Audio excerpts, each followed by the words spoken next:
Break के बाद फिर एक बार आपका स्वागत है। मधुपुर उपचुनाव की अपडेट आपको बता दें, वोटों की गिनती यहां जारी है और छठे राउंड में जेएमएम के हफीजुल हसन 1005 वोट से आगे हो गए हैं। बीजेपी प्रत्याशी गंगा नारायण फिलहाल पीछे चल रहे हैं। पांचवें राउंड में गंगा नारायण 2750 वोट मिले थे। कुल उनके वोट थे 24,294। पांचवें राउंड का ये आपको बता रही हूँ। और उससे पहले हफीजुल हसन को 6,348 वोट मिले पांचवें राउंड में और कुल उनके वोटों की संख्या हो गई थी 20,831। लेकिन छठे राउंड में बढ़त बना ली है हफीजुल हसन ने। 1005 वोटों से उन्होंने बढ़त बना ली है। फिलहाल हमारे साथ हमारे मेहमान जुड़े हुए हैं। अशोक जी आपके पास आते हैं। राजीव जी बार बार बोल रहे हैं आयातित उम्मीदवार से जीत हासिल नहीं होगी, कितने आश्वस्त है अभी भी बीजेपी? अब लगातार पिछड़ते हुए नजर आ रहे हैं गंगा नारायण। अच्छा, आयातित कौन बोल रहे हैं? आयातित वो लोग बोल रहे हैं जो खुद, खैर वो तो जेएमएम के प्रत्याशी है, गठबंधन के प्रत्याशी है, जेएमएम के प्रत्याशी है। जेएमएम ने राज्यसभा में किनको किनको भेजा है, वो कहाँ के लोग थे? वो कौन से झारखंड के लोग थे? झारखंडी थे। आयातित किसको बोलते हैं? उसकी परिभाषा क्या होती है? अरे राज्य की जनता, क्षेत्र की जनता ने जिसको चुना है, जो सम्मान्य है, भारतीय जनता पार्टी के विचारों में जो ओतप्रोत रखते हैं, राष्ट्रवादी सोच के साथ जो आदमी काम करना चाहती है, उनका हमारे पार्टी में स्वागत है।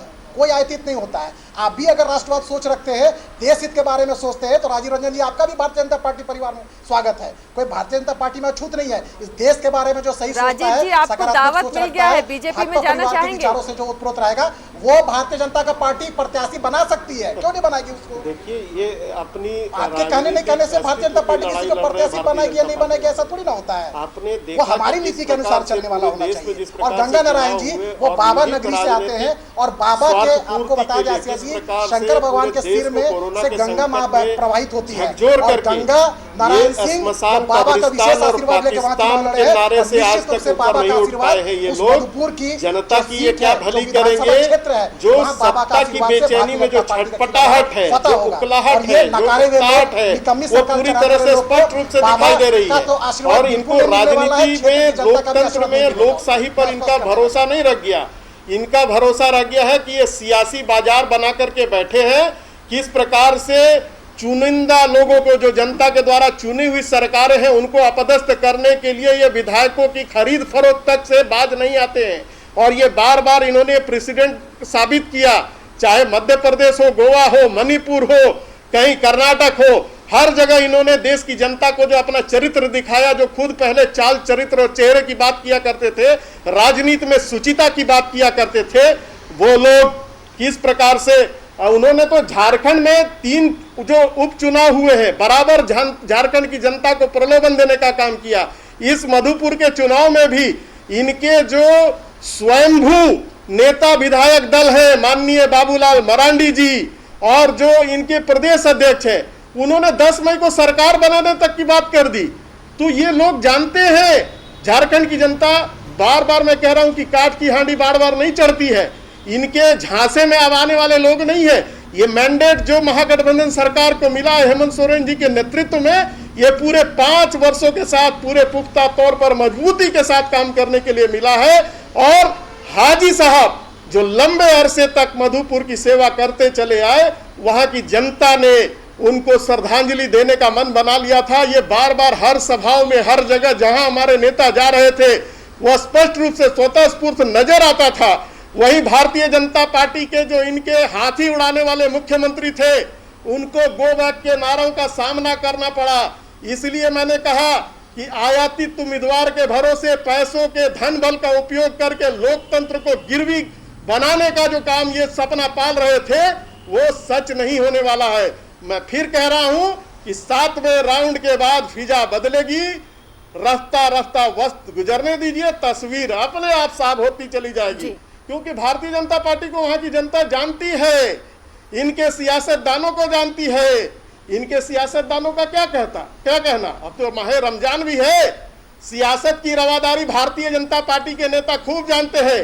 रोजा रखते नहीं, अफ्तारी मगर खूब जानते हैं। और पूरे चुनाव के दौरान इन्होंने स्मशान, पाकिस्तान, कब्रिस्तान, यही नारों के साथ वहां की जनता को छलने का प्रयास किया, समाज को बांटने का प्रयास किया। और वहां की जनता मजबूत तरीके से इनको जवाब देने का मन बना चुकी थी। चलिए बने रहिए हमारे साथ। शाहनवाज भी हमारे साथ जुड़ चुके हैं। शाहनवाज का रुख करते हैं। शाहनवाज, आप इलेक्शन कमीशन में हैं, वहाँ दफ्तर में हैं, फिलहाल वहाँ से क्या अपडेट हैं आपके पास?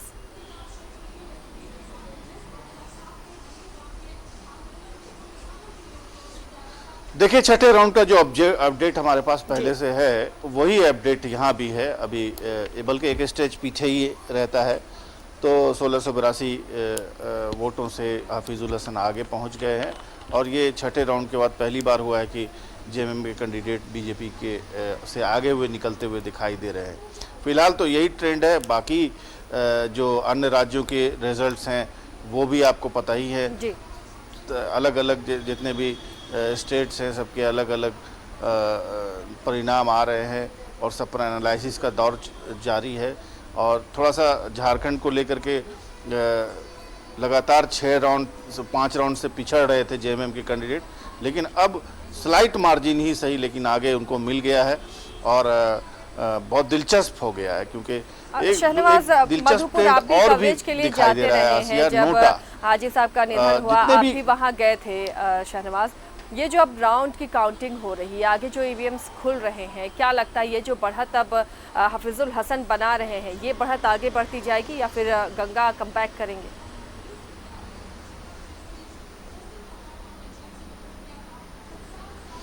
देखिए, बहुत आसान नहीं है इस सवाल का जवाब देना किसी के लिए भी। हाँ, जिस दिन मैं गया था उस दिन तो उनका निधन हुआ था और जाहिर है पूरा का पूरा मधुपुर अपने एक बुजुर्ग नेता, मंत्री, कई बार के जीते हुए वहाँ के उम्मीदवार के निधन से पूरी तरह से पस्त था। सभी लोग दुखी थे और मैंने देखा वहाँ पर उनके आवास पर हिंदू मुसलमान का, आदिवासी का फ़र्क मिट गया था। सभी लोग रो रहे थे। तो वो दिन तो अलग था, वो ट्रेंड भी अलग था और हाजी हुसैन अंसारी का जो अप्रोच था लोगों के प्रति काफ़ी बहुत हम्बल अप्रोच था। बहुत आसानी से सभी से मिलना, कोई भी उनको कुछ भी कह सकता है, चाहे किसी को डांटने की भी इच्छा है, अगर बुरा भला कहने का तो वो भी मुस्कुराते हुए सुन लेते थे वो। तो ये तो खैर हाजी हुसैन अंसारी थे, तो उनकी भी शख्सियत का रिफ्लेक्शन आपको इस रिजल्ट में दिखाई दे रहा है। जो काम है, जो उनके पिता ने जो काम किया या उस क्षेत्र की जनता का जो प्यार मिला, वो क्या उनके बेटे को मिलेगा?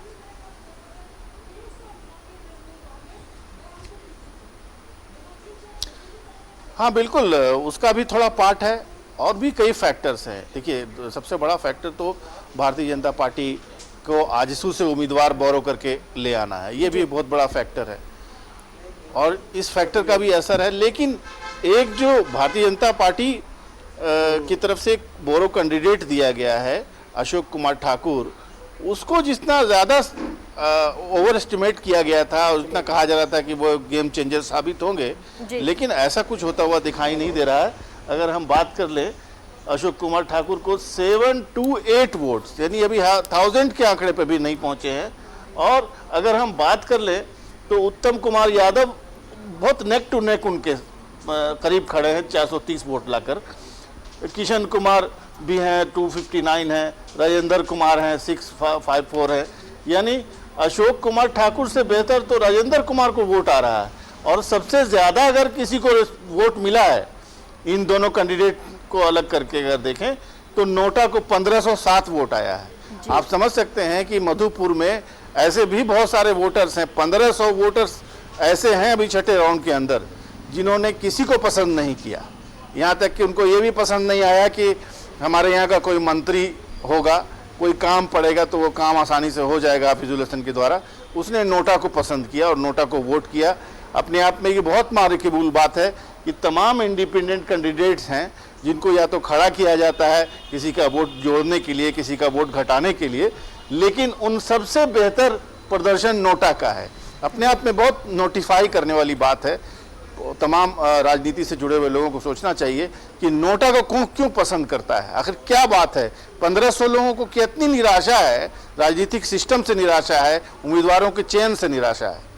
और कुल मिलाकर के गंगा नारायण सिंह अब 1682 वोट से पीछे हैं। बहुत ज़्यादा का अंतर हालांकि नहीं है, लेकिन ये चूँकि ट्रेंड ये कहता है कि भारतीय जनता पार्टी का वोट शहरों में ज़्यादा प्रभावी होता है और जैसे ही मुज़ाफ़ाती इलाकों में, देहाती इलाकों में जब पोलिंग खिसकती मतगणना खिसकती है तो एंटी बीजेपी वोट वहाँ पर डोमिनेट करते हैं।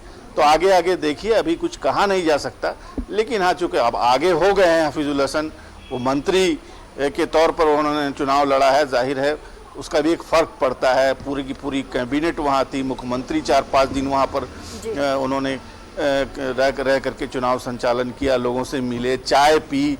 इसके अलावा जो कैबिनेट के तमाम मंत्री थे, कांग्रेस के, आरजेडी के तमाम लोगों ने, यहाँ तक तेजस्वी यादव भी आए, कांग्रेस की तरफ से भारतीय हो जनता या पार्टी ने भी आरजेडी कम की तरफ कोशिश से, नहीं की। लग नहीं रहा था कि ये जेएमएम की कैंडिडेट है, ये लग रहा था कि किसी एक ही पार्टी कैंडिडेट है और सब मिलकर मशक्कत कर रहे हैं। तेजस्वी यादव भी पहुंचते हैं, इसके अलावा कांग्रेस ने भी पूरी ताकत वहां पर लगा दी हफीजुल हसन के चुनाव प्रचार में। अशोक जी, कैंडिडेट बाहर से लाना, आजसू के कैंडिडेट को लाना, जबकि वहां पर बीजेपी कैंडिडेट मौजूद थे, कहीं ये तो भारी नहीं पड़ जाएगा नतीजों में? देखिए, बाहर से लाना और अंदर से लाना ये कोई विषय नहीं है।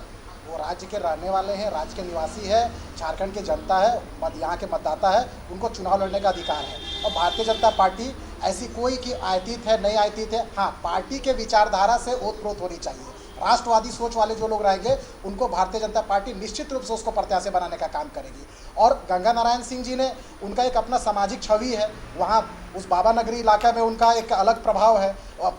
कोविड के समय में, लॉकडाउन 1 के समय लेकिन में एक उम्मीद तो होती है ना अशोक जी कार्यकर्ताओं में कि सालों से जब हम पार्टी के लिए संघर्ष कर रहे हैं, पार्टी को मजबूत बनाने के लिए, वैसे में अगर आप बाहर से लाकर किसी को टिकट देते हैं तो थोड़ी निराशा और मायूसी तो होना लाजमी है कार्यकर्ताओं में। उम्मीदें होती हैं सबको कि आगे चलकर पार्टी उन्हें पहचानेगी, उन्हें टिकट देगी, ये तो रिवॉर्ड हुआ ना। कार्यकर्ताओं की पार्टी है आसिया जी।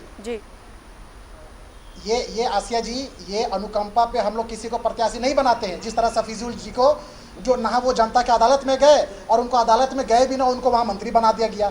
वो लोग भूल रहे कि शायद उनके पार्टी के, जेएमएम के पार्टी के सबसे बड़े चेहरा को आपके तमाड़ में एक साधारण सा एक व्यक्ति ने हराने का काम किया था। तो ऐसा नहीं होना चाहिए। हम लोग सामान्य कार्यकर्ता को भी टिकट देने का काम करते। अरे उनका तो परिवारवाद का ही काम चलता है कि उनके पिताजी नहीं, क्या बीजेपी में परिवारवाद नहीं है? ईमानदारी से बोलिएगा, चलते रहा है। क्या बीजेपी में ही परिवारवाद नहीं है? ईमानदारी से बोलिएगा। निश्चित रूप से भारतीय जनता पार्टी कार्यकर्ताओं का पार्टी है आसिया जी।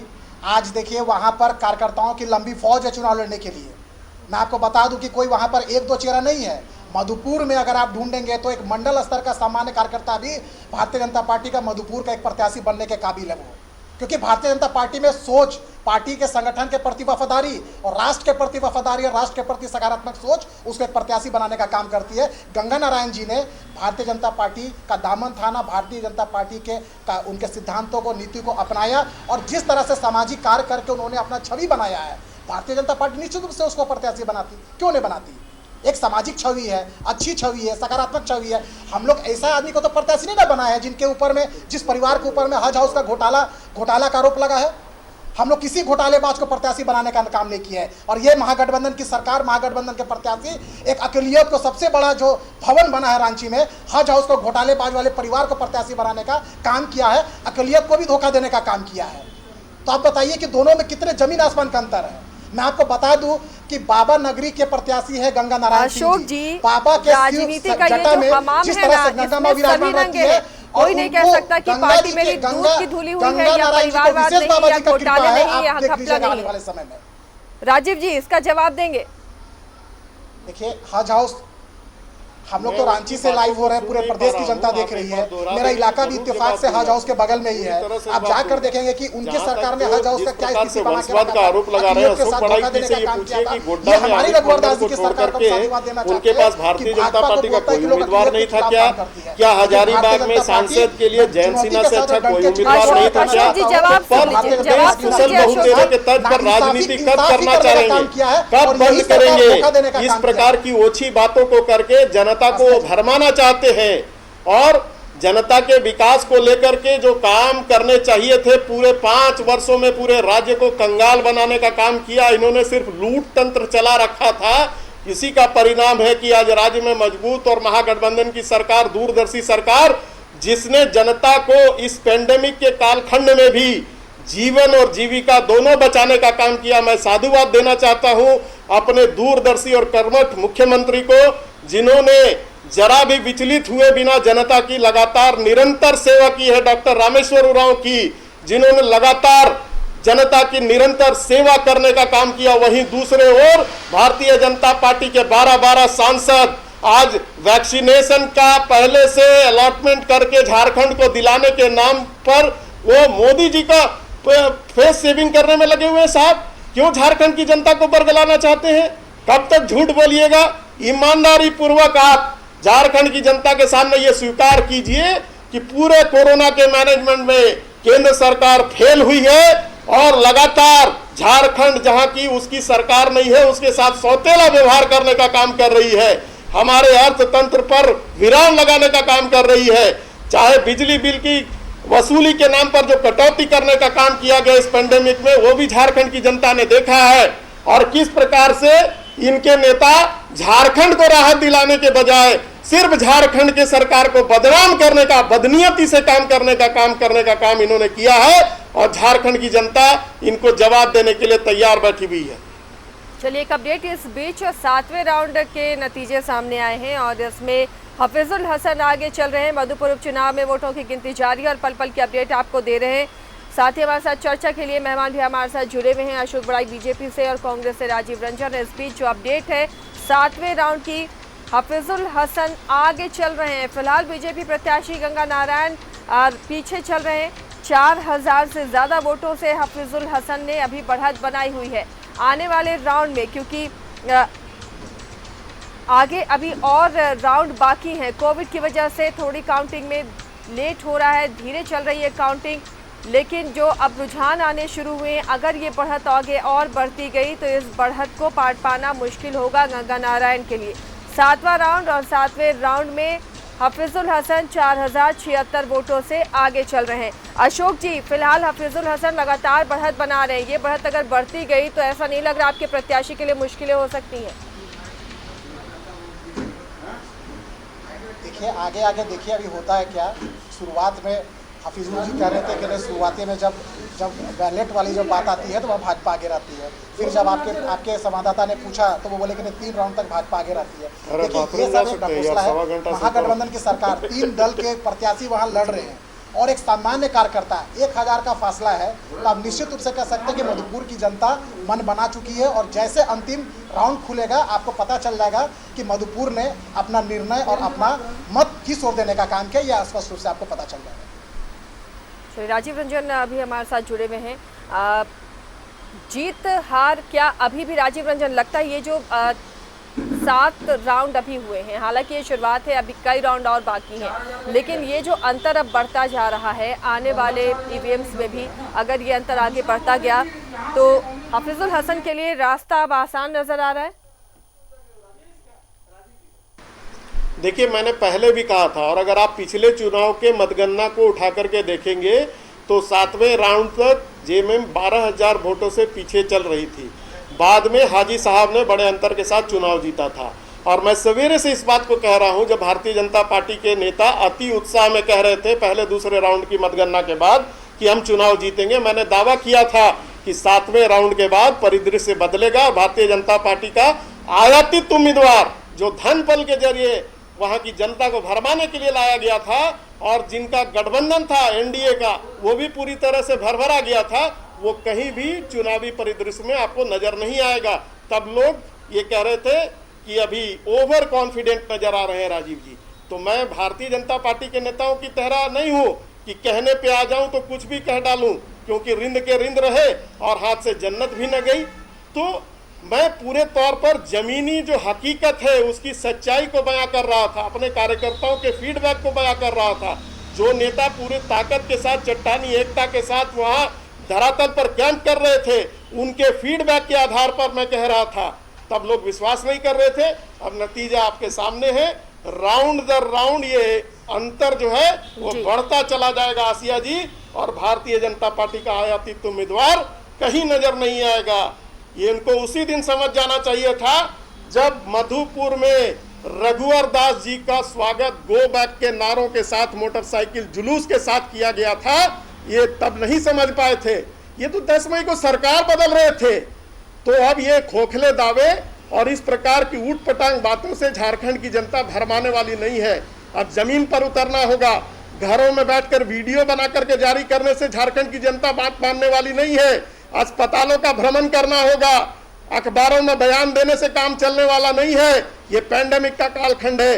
अभी भी भारतीय जनता पार्टी के नेता जो है वो सुधर जाएं और हाथी उड़ाना छोड़ दें, मैं विनती कर रहा हूं। चलिए अशोक जी, शुक्रिया इस चर्चा में आप शामिल हुए। राजीव जी, आप हमारे साथ बने रहिए। इस वक्त मनीष जुड़े हुए हैं मधुपुर से, देवघर से, उनका रुख करते हैं। मनीष, फिलहाल 7 राउंड के नतीजे आ गए हैं और हफीजुल हसन बढ़त बना रहे हैं। लगातार आपने यहाँ कवरेज की है, काउंटिंग को देखा है। ये जो शुरुआत के 7 राउंड हैं या 3 राउंड जैसा हफीजुल हसन भी बोल रहे थे, उसके बाद उन्होंने कहा कि जेएमएम को आगे फिर जो बूथ हैं वो जेएमएम के हैं, तो क्या ये माना जाए कि आने वाले जितने अभी बूथों के ईवीएम खुलेंगे वो जेएमएम के खाते में जाएंगे? देखिए आसिया, चूंकि हर पार्टी के अपने कैडर वोटर्स होते हैं और वो वोट देते हैं। कैडर वोटर की मैं बात कर रहा हूँ, प्रभावित होने वाले वोटर नहीं। कैडर वोटर जो होते हैं वो वोट अपने पार्टी को ही देते हैं, प्रत्याशी चाहे जो भी हो। दूसरे जो वोटर होते हैं जो अंतिम समय में निर्णय लेते हैं कि हम किधर वोट दें, तो इसमें भी वही कुछ होगा। देखिए राजीव रंजन जी की बात मैं सुन रहा था, अति उत्साहित तो भी वही दिखाई दे रहे हैं, क्योंकि इंतजार करना होगा। देखिए जेएमएम के प्रत्याशी हफीजुल हसन ने कहा था, वो बात सच हुई। अब इसके बाद चूंकि अभी जिधर का रुख हुआ है ईवीएम खुलने के बाद, जिधर जिस इलाके की मैं बात कर रहा हूँ, जिधर जिन मतदान केंद्रों का, तो निश्चित तौर पे झुकाव जो अब जो है वो अंतराल बढ़ रहा है हफीजुल के पक्ष पर। लेकिन इसके बाद जब वो मधुपुर शहरी क्षेत्र में जब काउंटिंग शुरू होगी तो इंतजार करना होगा, वहां से कुछ और भी चौंकाने वाले तस्वीरें सामने आएंगी। मेरे साथ फिलहाल राजेश हैं जो हमारा स्थानीय रिपोर्टर रहे हैं वहां से, और सब कुछ करीब से देखे हैं। राजेश, आपने ही कहा था कि अब जब यहाँ से हम आगे बढ़ेंगे तो हफीजुल की तरफ, जेएमएम की तरफ बढ़ा था, ये क्या है? जी मनीष, जैसे हमने न्यूज़ 11 के दर्शकों को पहले भी बताया था कि चौंकाने वाले नतीजे अब निकलने शुरू होंगे। लगातार शुरुआती दौर में जैसा लग रहा था कि भारतीय जनता पार्टी काफ़ी आगे जा रही है। मैंने बताया था कि झारखंड मुक्ति मोर्चा लगातार तीसरे और चौथे राउंड के बाद से वो भाजपा को पछाड़ने लगती है और फिर धीरे धीरे बढ़त बना ले जाती है। आज भी उसी तरह के नतीजे सामने आ रहे हैं और अब ये इलाका मधुपुर प्रखंड की ओर जा रहा है, शहरी क्षेत्र की ओर जा रहा है, जहां कमोबेश भारतीय जनता पार्टी और जेएमएम दोनों के मतदाता हैं। तो वहां थोड़ी बहुत आगे बढ़त दोनों पक्षों को मिलने की उम्मीद है। पर पिछले चुनावों के जो नतीजे आए हैं उनमें लगातार इन क्षेत्रों में जेएमएम आगे रही है। उसके बाद हम मधुपुर प्रखंड के बाद सीधे कौरव प्रखंड की तरफ जाएगा, मतगणना जाएगा, जहां भारतीय जनता को बढ़त मिलने की उम्मीद है। और कौरव प्रखंड के बाद जैसे ही मार्गोमुंडा प्रखंड की ओर जाएंगे मनीष, फिर से एक बार झारखंड मुक्ति मोर्चा का, चूंकि वो गढ़ है, आदिवासी बाहुल्य इलाका है, मुस्लिम बाहुल्य इलाका है, तो फिर से जेएमएम एक बार आगे आएगा। तो अभी कई उतार चढ़ाव इसके नतीजे अभी हमारे सामने आएंगे। उतार चढ़ाव की बात की आपने, मधुपुर में जो हम लोग मतगणना के दौरान हम लोग घूम रहे थे मतदान के दिन, तो उस दिन भी हम लोग ने देखा था कि महिला, खासकर जो अल्पसंख्यक बहुल क्षेत्र थे, वहाँ महिलाएं काफी बड़ी लंबी संख्या में थी। तो इसका क्या असर पड़ेगा? जी, भारी संख्या में महिलाएं निकली थी, चूंकि रमजान का महीना था और महिलाएं चूंकि सुबह का जो शहरी के बाद वो सीधे मैदान में आ गई थी और चुनाव दिया था। लेकिन इस बार जो दोनों पक्षों की ओर से, भारतीय जनता पार्टी और जेएमएम दोनों खेमों की ओर से घात प्रतिघात हुआ है। कुछ वोट भारतीय जनता पार्टी के जो है वो नाराज थे, जो अन्य दलों की ओर चले गए हैं, या अशोक ठाकुर या और भी जो निर्दलीय प्रत्याशी थे। कुछ कमोबेश उसी तरह झारखंड मुक्ति मोर्चा की ओर से भी हुआ, जैसा कि हम लोगों ने चुनाव के दिन देखा था। तो घात प्रतिघात दोनों ओर से हुआ, इसीलिए नतीजा कुछ कमोबेश हो सकता है, लेकिन पिछले चुनाव की तरफ ही ये नतीजा बढ़ रहा है। जी चलिए मनीष, एक तस्वीर, बहुत सुखद तस्वीर हम लोगों ने देखे थे हम लोगों ने उस चुनाव के दिन, कि महिलाएं बड़ी संख्या में आई थी, और खास करके जिस इलाके में अल्पसंख्यक बहुल क्षेत्र है, जो जेएमएम का गढ़ हम कह सकते हैं, तो वहां लंबी कतारें लगी थी और देर दोपहर तक काफी देर रहे थे। और आप देखेंगे कि जो प्रतिशत जो मतदान हुआ है उसमें महिलाओं की प्रतिशतता ज्यादा है, तो ये कहीं ना कहीं डिसाइडिंग फैक्टर होगा। और निश्चित तौर पर चूंकि हाल जब अब जैसे जैसे पिटारा खुलेंगे, हो सकता है कभी बीजेपी को भी बढ़े, लेकिन बढ़त जो जाएगा, जैसा कि राजेश हमारे कह रहे थे कि जेएमएम की ओर जाएगा। चलिए, शुक्रिया मनीष। नजर बना रखिए, अपडेट आपसे लेते रहेंगे। तो तमाम अपडेट्स के लिए आप बने रहिए न्यूज़ 11 भारत के साथ। लगातार पल पल हर छोटी बड़ी अपडेट से आपको वाकिफ कराते रहेंगे। साथ ही उन 5 राज्यों पर भी हमारी नजर होगी, वहां पर क्या कुछ चल रहा है, कौन आगे कौन पीछे, ये भी आपको बताते रहेंगे। फिलहाल एक छोटा सा ब्रेक।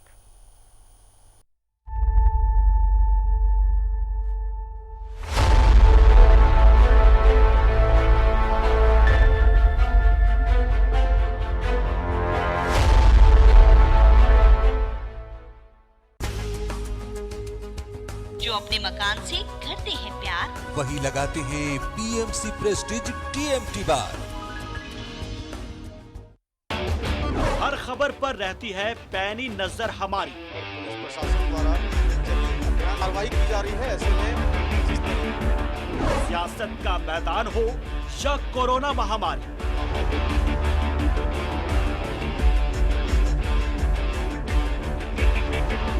हम सिर्फ खबरें नहीं दिखाते,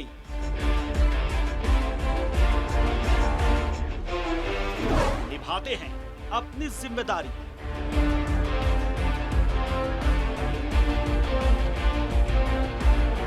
हर पल आपके साथ मुस्तैद खड़े हम।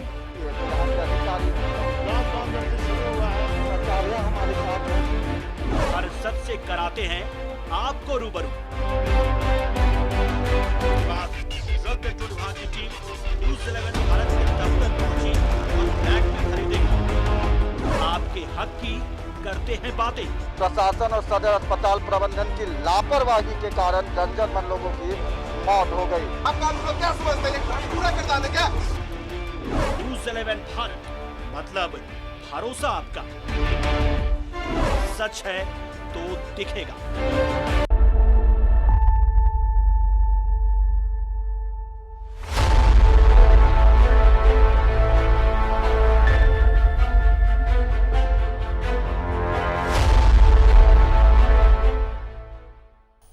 ब्रेक के बाद एक बार फिर आपका स्वागत है। मधुपुर उपचुनाव की काउंटिंग का अपडेट आपको दे दें। 7 राउंड कंप्लीट हो गए हैं और 7वें राउंड में हफीजुल हसन आगे हो गए हैं।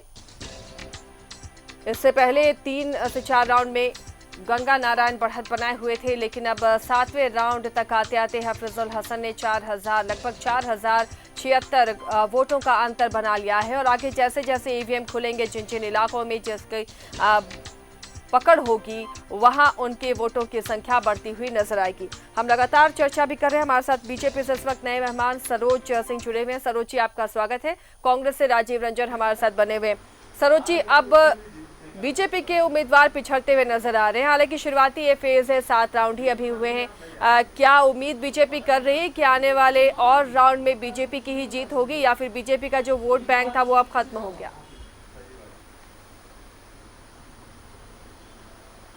देखिए, बीजेपी पहले आगे चल रही थी, अभी उसको मेकअप किए हैं उसको हाजी साहब, और फिर बीजेपी आगे आने वाली है।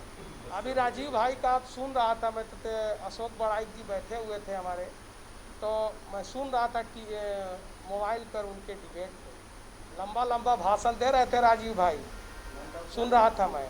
7 राउंड तक चलेंगे, कई राउंड तक चलेंगे, मैं यहीं बैठा हुआ हूँ। और इसके बाद अगले राउंड से देखिएगा बीजेपी आगे आ जाएगी। ये देखिए, वहाँ क्लोज फाइट हुआ है, इसमें दो मत नहीं है। कितना मार्जिन रहेगा जीत हार का, कितना क्लोज फाइट होगा, अब तो वोटिंग हो गया, बता दें आपको। अब तो दावा करने से कुछ नहीं होगा, लेकिन बहुत, और अब बीजेपी वहाँ आगे भी जाएगी। और नेचुरल है कि 7000 वोट से करीब बीजेपी आगे थी, 6-7 हज़ार से, और उसको मेकअप किए हैं, तो निश्चित रूप से वो उनके जो इलाके हैं जहाँ वो मजबूत हैं वहाँ खुले होंगे। 1-2 जगह वो मजबूत जरूर है, तो वहाँ के इलाके खुले होंगे, तो उसमें वो मेकअप किए हैं। फिर अभी आगे आने वाला है, इसलिए फाइट क्लोज होने वाला है।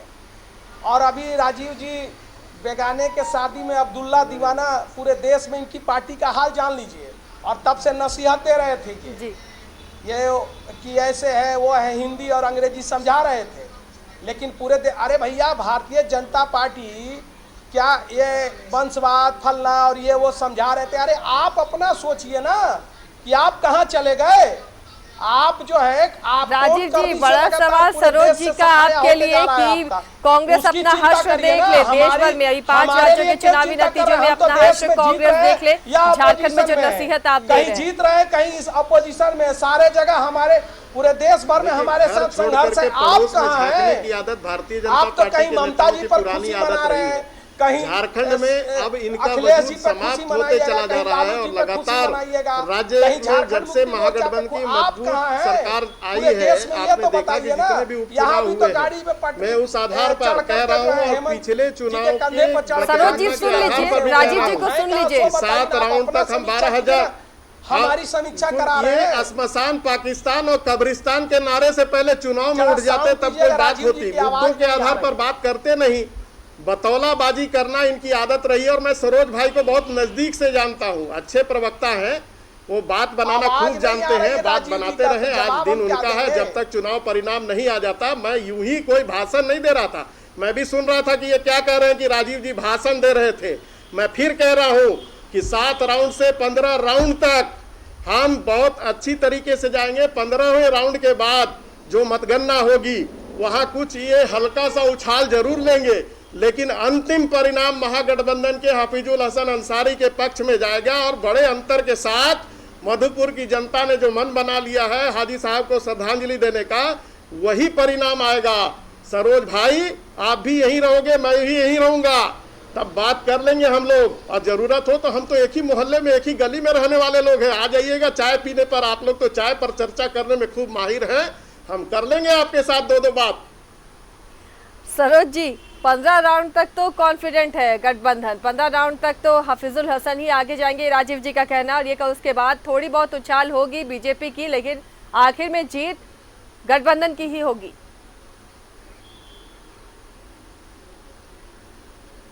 देखिए 21 का टेबल है जी, करीब 400 लगभग 400 बूथ हैं। अगर कोरोना के बूथ मिला दे तो और अधिक है, लेकिन वो उसी में काउंट होंगे, तो लगभग 400 से कुछ कम, ऐसे ही कुछ 387 या 90 ऐसे कुछ बूथ हैं। अभी तो 7 राउंड हुए हैं, तो 7 राउंड 7 दूना 14, 140, 147 बूथ की गिनती हुई है, तो 1/3 अभी गिनती हुई है। राजीव भाई इतने उतावले काहे हैं, जोड़ घटा रहे हैं, ऐसा लग रहा है जैसे वहाँ कांग्रेस चुनाव लड़ती है, इनको पूरा आइडिया है। आप जेएमएम का ही जोड़ के ही रख रहे हैं ज्यादा क्या।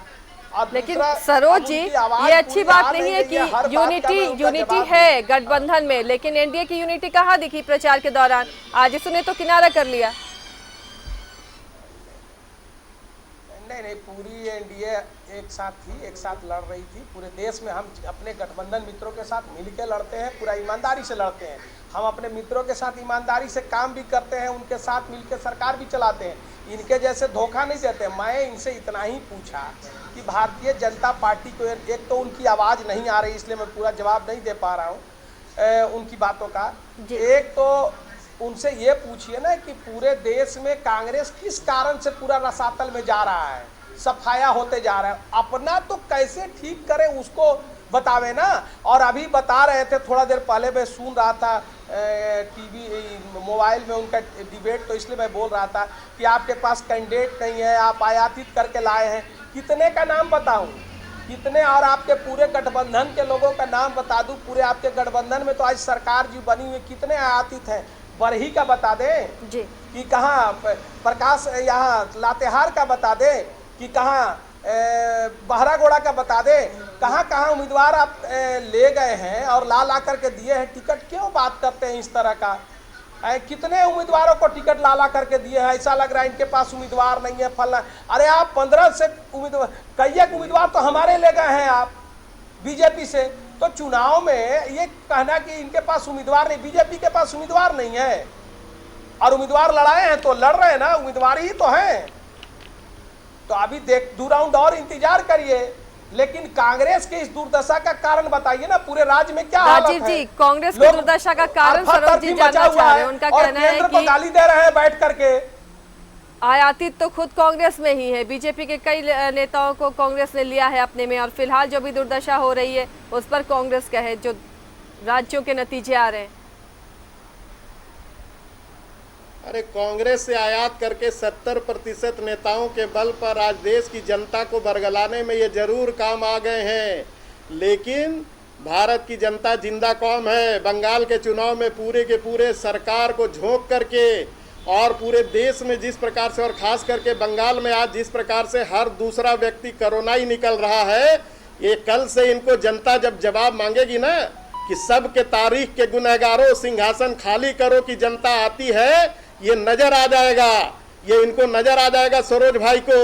और ये जो आंकड़े बैठ करके गिनने लगते हैं ना, बड़े प्यार से कई साथी इनका नाम कैलकुलेटर तक कह देते हैं, और वो कैलकुलेटर वाले नेता है। ये कैलकुलेशन पर राजनीति नहीं चलती। अब देश की जनता समझ चुकी है कि जिस भरोसे से आपको सत्ता देने का काम किया गया था, आपने देश को श्मशान और कब्रिस्तान जो आपका नारा रहा है, आज वहां पर किस प्रकार से कतारबद्ध लगाने का काम किया है, ये कल से आपको देश की जनता पूछेगी। कांग्रेस का चिंता करना आप छोड़ दीजिए। जब कांग्रेस मुक्त भारत की बात करते हो और बगैर कांग्रेस के नेताओं के तुम्हारा राजनीतिक जो विश्वसनीयता है वही काम नहीं करता। अगर कांग्रेस से इतना ही परहेज है सरोज भाई, तो क्यों कांग्रेसी नेताओं को भारतीय जनता पार्टी में शामिल कराते हो आप? पूरे तामझाम से पहले इस बात को जवाब दे दो। चलिए राजीव जी, आपकी आवाज नहीं जा रही है सरोज जी तक, उन तक ये सवाल पहुंचा देती हूँ।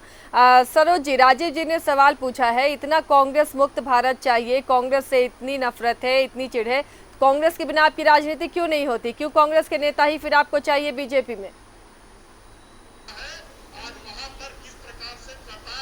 देखिए, एक बात तो मैं बता दूं, एक बात आप इनको शांत रहने थोड़ा बोलिए, आप सुन लें।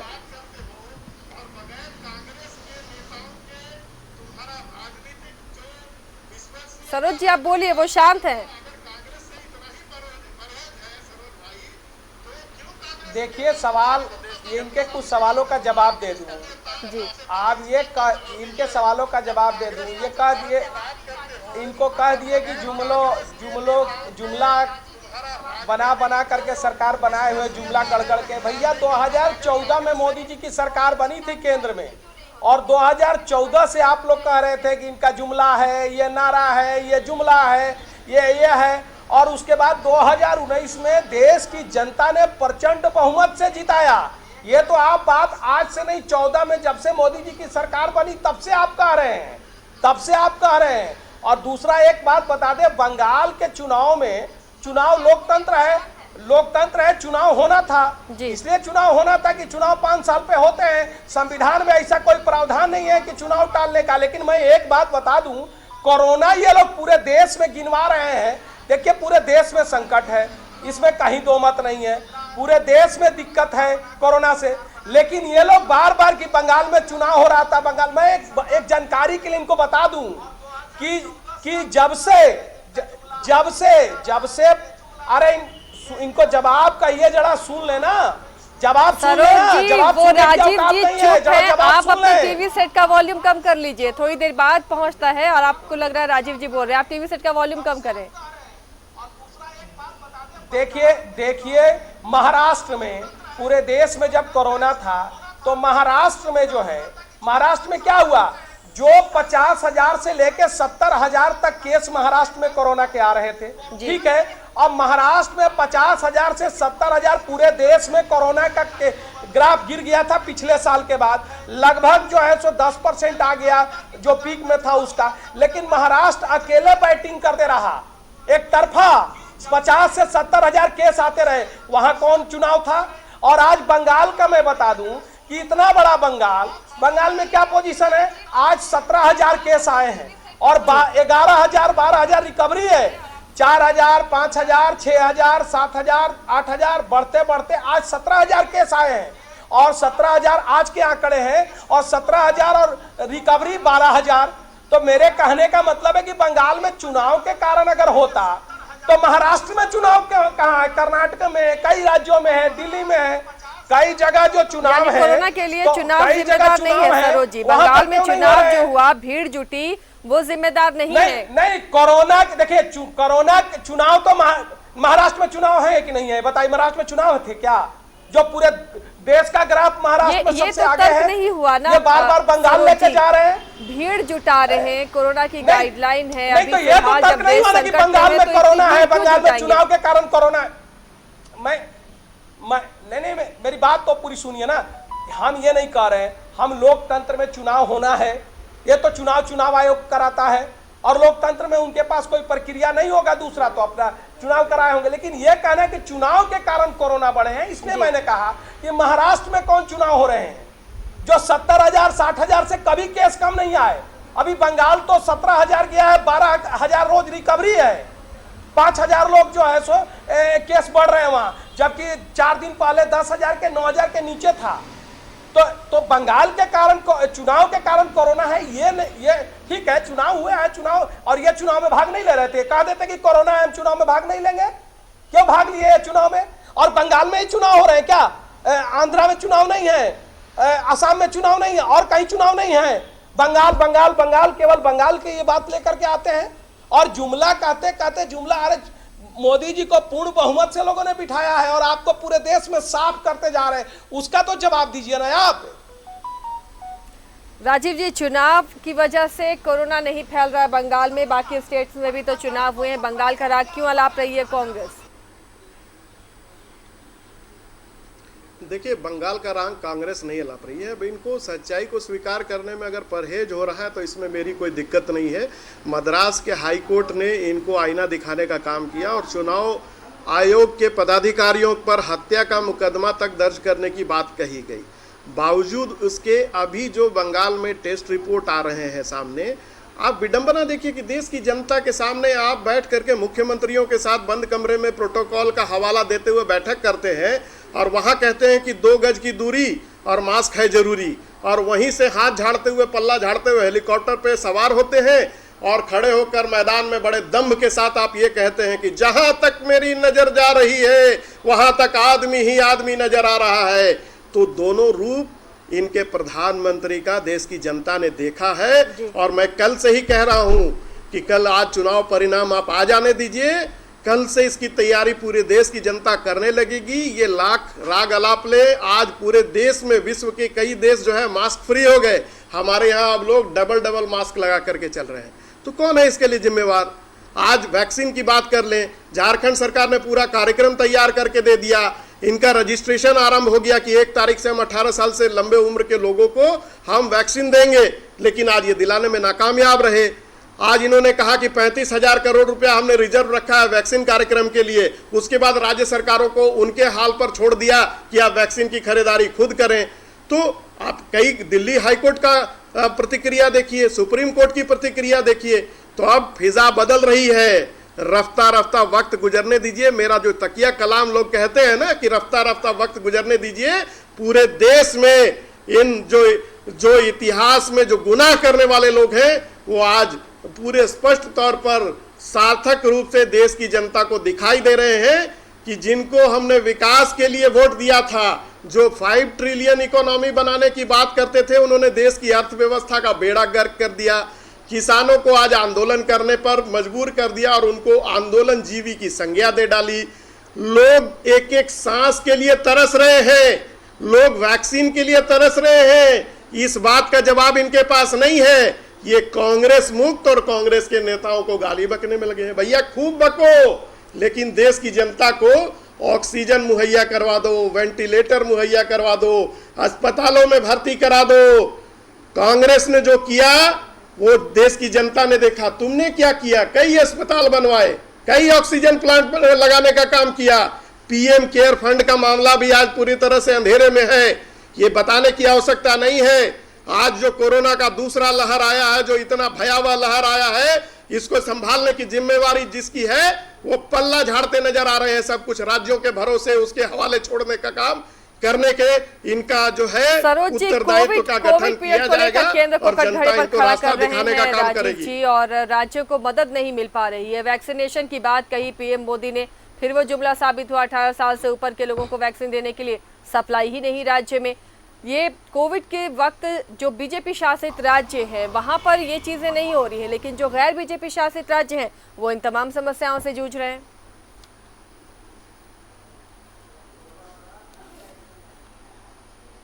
जब आया था 2020 में, तो देश में, पूरी दुनिया में तारीफ हुआ था कि भारत ने इसको किस तरह से हैंडल किया है जी। और भारत जो इसको हैंडल किया था तो पूरी दुनिया में तारीफ किया। और एक साल के अंदर मोदी जी और देश के वैज्ञानिकों ने और सरकार ने, मोदी जी ने बराबर मॉनिटरिंग करके और एक साल के अंदर वैक्सीन उतार दिए। और ये जो राजीव भाई जो भाषण दे रहे हैं, इनके कांग्रेस के नेता कौन, अखिलेश यादव, कौन बोले वैक्सीन ये तो हम नहीं लेंगे। ये लोग वैक्सीन के खिलाफ इतना दुष्प्रचार किया, परिणाम ये हुआ कि 5 लाख वैक्सीन झारखंड में आए, लगाने वाला कोई नहीं था। और मैं बता दूं आपको कि एक वायल पहले 20 लोगों को लगता था उसमें, तो उसको घटा के 10 किया गया कि 10 वाला वायल भेजा गया। 10 लोग नहीं मिलते थे वैक्सीन लगाने के लिए। पड़ा रहा वैक्सीनेशन का जो हाल है। सरकार ने वेंटिलेटर भेजा, आज तक ये राज्य की सरकार वेंटिलेटर नहीं चालू करवा पाई। आप प्राइवेट को अखबारों में आप लोग नहीं छापा है, आप लोग दिखा रहे हैं कि अखबारों में अब ये वेंटिलेटर को जो है दे रहे हैं दूसरे को, प्राइवेट हॉस्पिटल को भाड़े पर कि आप इसको चालू कर दीजिए। और ये रोना रो रहा है कि केंद्र इनको मदद नहीं कर रहा है। मैं आपको बता दूं कि जब पिछले साल कोरोना हुआ था 2200 करोड़ झारखंड को 185 करोड़ 285 करोड़ कुछ ऐसे ही झारखंड को मिला था। इसके अलावा कई राज्य जैसे उत्तर प्रदेश 1000 करोड़ खर्च किया, बिहार अपना पैसा लगाया, अपना खर्च किया, लेकिन झारखंड सरकार उसका भी हिसाब नहीं दी और 1 रुपया कोरोना पे खर्च नहीं किया। आज यहाँ अरफा तरफी मचा हुआ है, लोग सांस के लिए मर रहे हैं, तो किसका देन है? झारखंड में किसकी सरकार है? यहाँ लोग नहीं मर रहे हैं क्या? जो भाषण दे रहे हैं बैठ के आप लोग मर रहे हैं। राजीव जी, चलिए राज्य की सरकार पर भी सवाल है। कोविड को लेकर जो व्यवस्थाएं हैं, केंद्र ने जब मदद की उसका हिसाब नहीं दिया गया, पहले टीका दिया गया उसका डिस्ट्रीब्यूशन नहीं हुआ सही से, और अब सरोज जी ये भी बोल रहे हैं कि यहाँ भी तो लोगों की मौत हो रही है। राज्य सरकार क्या कर रही है? वेंटिलेटर तक मुहैया नहीं करा पा रही है, एक्सपर्ट्स नहीं है क्योंकि टेक्निकल स्टाफ नहीं है। देखिए, सीमित संसाधनों में राज्य की सरकार ने बहुत अच्छा काम किया है पूरे 1 वर्षों से। और जहाँ तक वेंटिलेटर की बात कर रहे हैं सरोज भाई, तो इनसे पूछिए कि सबसे लंबे कालखंड तक इन्होंने कौन सा इंफ्रास्ट्रक्चर तैयार करा दिया, कितने पैरामेडिकल स्टाफ की भर्ती कर दी। मैं तो एक मामले की जानकारी दे दूं कि 5 लगातार सबसे लंबे कालखंड तक शासन करने वाले लोगों के कालखंड में स्वास्थ्य सेवा में आज अदालत से डिग्री लेकर के 580 जो पैरामेडिकल कर्मी हैं वो सड़कों की धूल छाक रहे हैं। इनके बदनीयती के कारण उनकी बहाली नहीं हो पाई, बार बार उनको अदालतों का चक्कर लगाना पड़ रहा है। तो ये चीज़ें ये पहले से बुनियाद में जब मट्ठा घोल करके गए हैं, तो ये चीज़ें इनको जवाब देना चाहिए ना। इनके नेता को बोलिए तो सही कि घर से निकल करके जो बाहर के वरांडे में एक पोस्टर लगा रखा है वहाँ बैठ करके बयान देने के बजाय सड़क पर निकले, अस्पतालों का दौरा करें। जिस प्रकार से मुख्यमंत्री हर अस्पताल जा रहे हैं, हमारे स्वास्थ्य मंत्री हर अस्पताल जा रहे हैं, कोविड वार्ड के अंदर जा रहे हैं, इतनी ताकत तो दिखाएं। मैं तो साधुवाद दूंगा कि एक ही दिन सही इनके प्रदेश अध्यक्ष ने हिम्मत की। अलग बात है कि बेचारे कोरोना संक्रमित हो गए। मैं उनके तत्काल स्वास्थ्य लाभ लेने की कामना करता हूं, ईश्वर से प्रार्थना करता हूं कि वो जल्द स्वस्थ हो जाएं और जनता के बीच में लौटे। लेकिन जो राजनीतिक प्रपंच करने वाले ये लोग हैं, ये झारखंड के लिए क्या कर रहे हैं? 12-12 सांसद झारखंड ने दिया, लेकिन झारखंड आज कोरोना काल में वैक्सीन के लिए उसको गुहार लगानी पड़ रही है। आपके 12 सांसद क्या कर रहे थे साहब? क्यों प्रधानमंत्री के दरवाजे पर उन्होंने गुहार नहीं लगाई कि झारखंड को भी वैक्सीन? और वैक्सीन में ये बोल रहे हैं कि वैक्सीन नहीं लगवाया जा रहा है। एक एक चीज आधार के साथ रजिस्ट्रेशन हो रहा है, तमाम चीजों को केंद्रीय स्वास्थ्य मंत्रालय जो मॉनिटर कर रहा है, आप उसमें गफलत की बात कैसे करते हैं?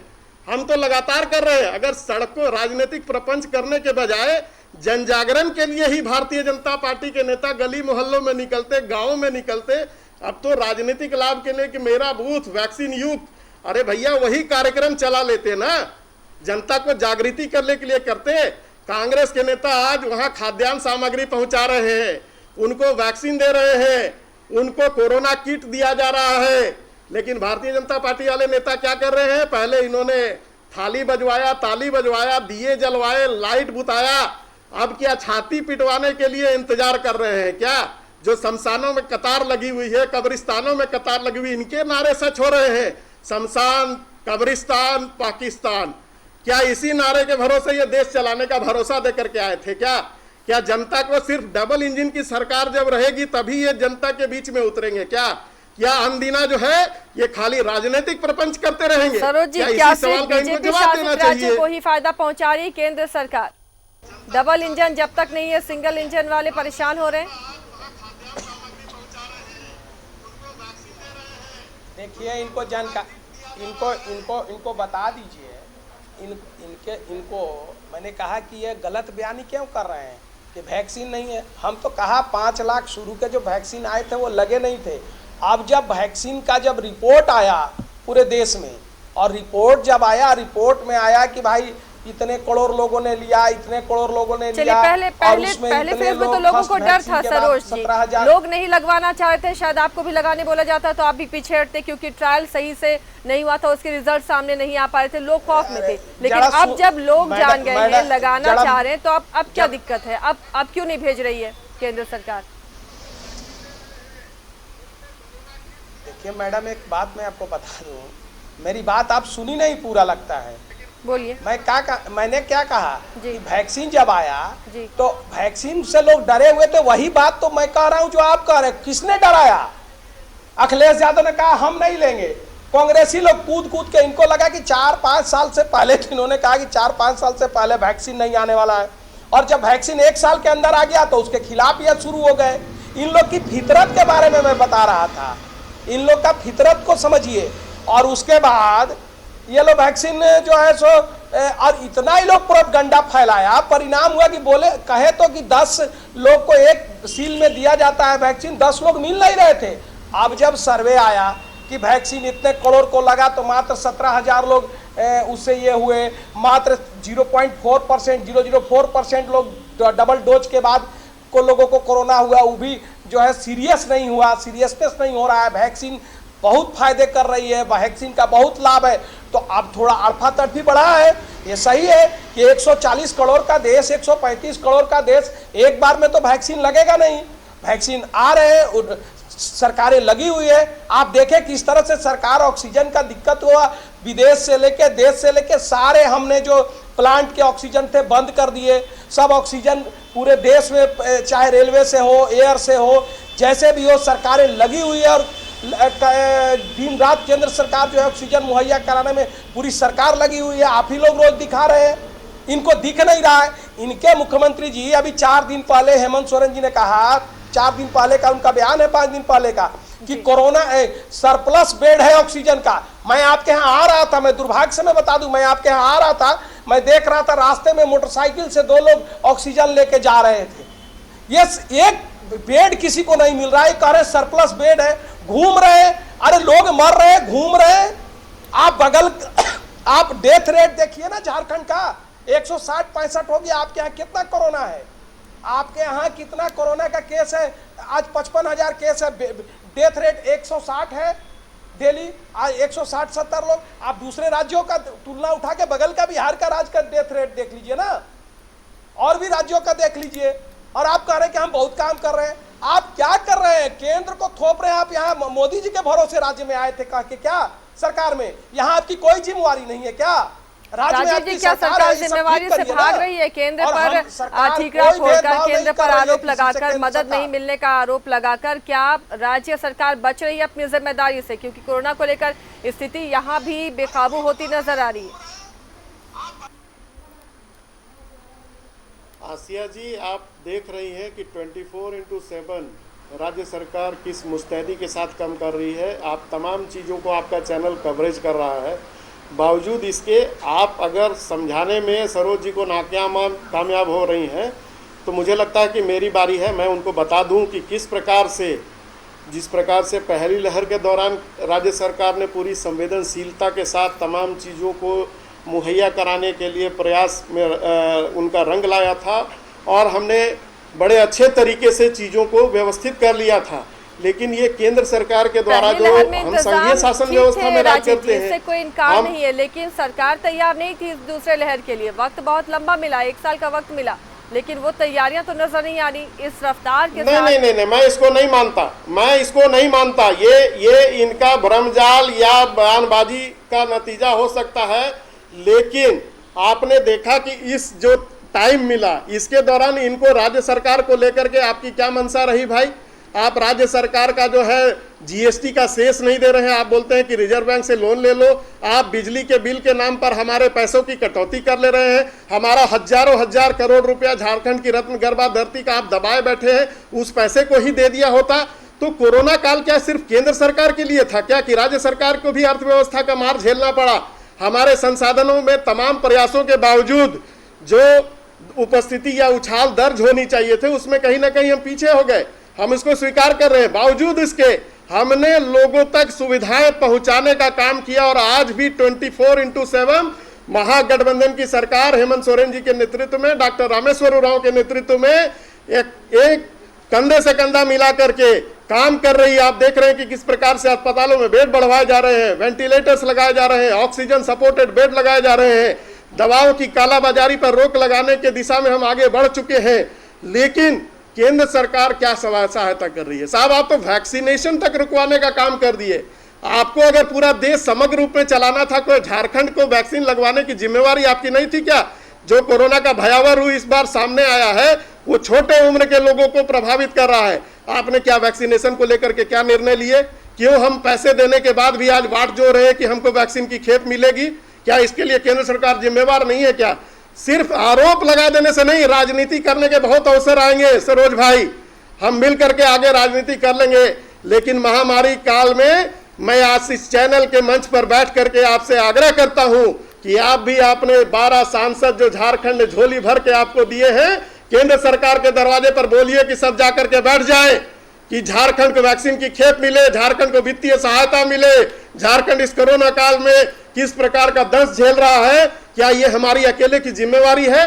आप सर्वदलीय बैठक में सहायता का भरोसा देते हैं और फिर राजनीतिक प्रपंच रचने लगते हैं। क्या इसके लिए आपको जवाबदेही नहीं होनी चाहिए?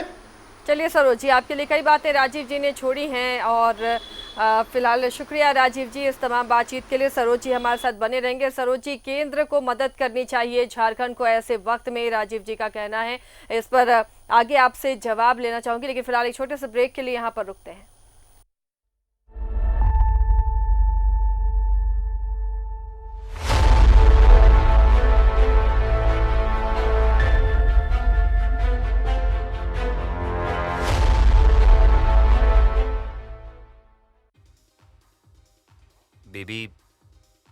बेबी ये नहीं हो सकता है। क्यों नहीं हो सकता? बेबी मैंने बोला ना ये